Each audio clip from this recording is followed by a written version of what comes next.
എൻ്റെ കറ്റാർവാഴ ഉണ്ടോ? എൻ്റെ കറ്റാർവാഴയെ മുട്ടപ്പൂ പിടിച്ച് കണ്ടില്ലേ? ഇഷ്ടപ്പെട്ടോ? മുട്ടപ്പൂവ്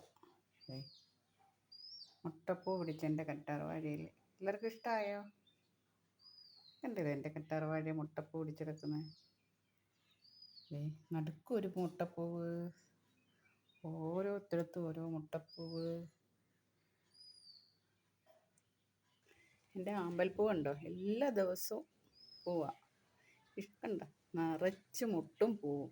ഞാൻ ഇനി ചെയ്യുന്നത് വെച്ചാൽ മുട്ടത്തോട് പൊട്ടിച്ച് നല്ലോണം വെള്ളത്തിൽ കലക്കി അങ്ങ് ഒഴിക്കും. അതിനൊക്കെ ഞാൻ മുട്ട പുഴുങ്ങുമ്പോൾ ഉണ്ടല്ലേ, മുട്ട പുഴുങ്ങുമ്പോഴും അതേ കണക്ക് ആ മുട്ട വെള്ളം മാറ്റി വെച്ചിട്ട് അതും ഇതിനകത്ത് ഒഴിക്കും. അപ്പോൾ ഞാനത് മനസ്സിലാക്കി നിറച്ചും മുട്ട വന്നുകൊണ്ടിരിക്കുന്നു. നിങ്ങളുമൊക്കെ ഒന്ന് ചെയ്തു നോക്ക് കേട്ടോ. കണ്ടില്ലേ, ഇഷ്ടം പോലെ മുട്ട അടിക്കങ്ങ് മുട്ട വന്നുകൊണ്ടേയിരിക്കും. കണ്ടില്ലേ, ഇപ്പം എന്താ വിരിയാറായി. ഇത് ഇന്നലെ വിരിഞ്ഞ പോവാ, അടുത്ത വിരിയാൻ പോകുന്നു. സൂര്യൻ ഇങ്ങനെ ഉദിച്ചുദിക്കും തോറും ഈ പൂ ഇങ്ങനെ വിടർന്നുകൊണ്ടേയിരിക്കും. ഓക്കേ.